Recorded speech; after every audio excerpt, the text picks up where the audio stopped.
reach out my hand. 4 hours and 3 minutes ago, Michael Jackson died at the age of 50. The world-famous entertainer, certainly as famous as anyone else in entertainment on the planet. And that has been true for most of the last 30 years, minimally. A figure known in this country and in others with ever-increasing volume and perhaps ever-increasing controversy. From 1969 till this day, Michael Jackson died this afternoon after cardiac arrest in Los Angeles.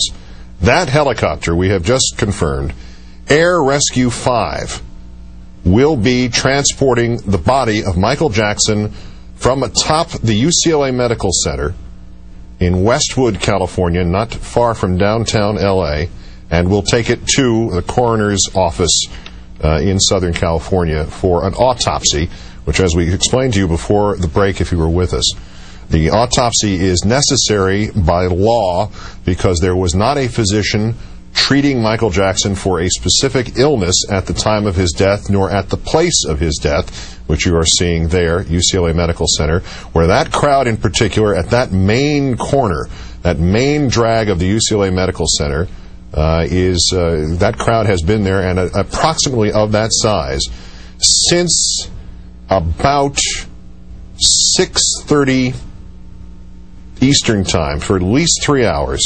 That crowd has been there. There's the helicopter, the Sheriff's Department, LA Sheriff's Department, Rescue 5.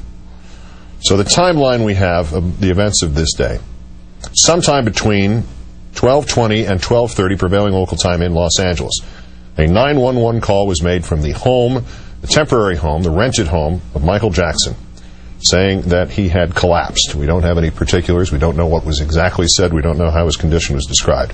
We do know that by the time paramedics got there, they were told he was not breathing, and they could see rather quickly that this was the case. Attempts at resuscitation were made on the scene, and probably by about 12:45 or so, the decision at the latest, 12:45, the decision was made, maybe a little later than that, to get him to the nearest medical facility, the UCLA hospital, that vast medical center, and he was transported there by ambulance. We've seen videotape of that.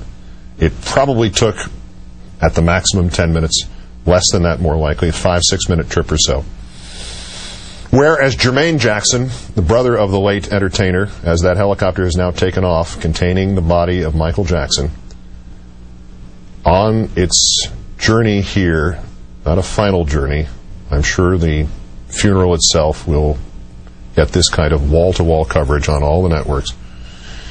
But on this fateful journey to ascertain a preliminary cause of death, we are pretty clear from what the coroner's office has said that we will not get a news conference with any kind of statement as to what this was until the toxicology report comes back in several weeks' time.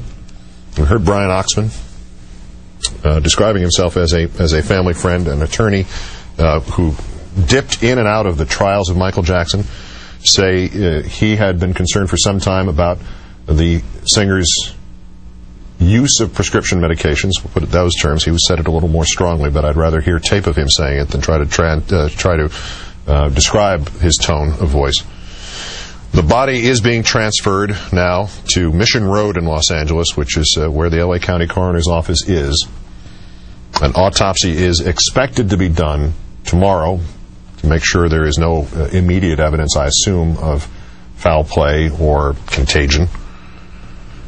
The coroner's office autopsy being done, per the statement of a spokesman named Craig Harvey, being done because, as I mentioned, there was no physician treating him for any kind of specific condition. And thus, at UCLA, when he died, at 2:26 p.m. Pacific time, there was no one there able to sign off on a death certificate. And thus, it falls to the jurisdiction of the coroner's office. And then the body will be released to the family after the autopsy is complete. No news conference scheduled. We heard earlier that there would be one tomorrow from the coroner's office. Evidently, that's not to be the case. The degree to which we have not seen public reaction is worthy of its own comment, I think.